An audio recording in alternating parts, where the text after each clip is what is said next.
Are you worried that other leaders in the world are going to start to doubt that America is back if some of these big things that you say on the world stage keep getting walked back? What's getting walked back? It made it sound like, just in the last couple days, it sounded like you told U.S. troops they were going to Ukraine. It sounded like you said it was possible the U.S. would use a chemical weapon, and it sounded like you were calling for regime change in Russia, and we know... None of the three occurred. None of the three occurred? None of the three.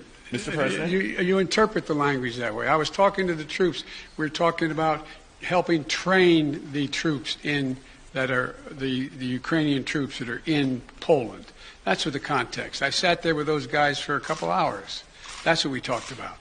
So when you said you're going to see when you're there, you were not intending to I was referring to meeting with and talking with the Ukrainian troops that were in Poland. And when you said a chemical weapon use by Russia would trigger a response in kind. It will trigger a significant response. What does that mean? I'm not going to tell you. Why would I tell you? You got to be silly. The world wants to know. The world wants to know a lot of things. I'm not telling them what the response would be. Then Russia knows the response.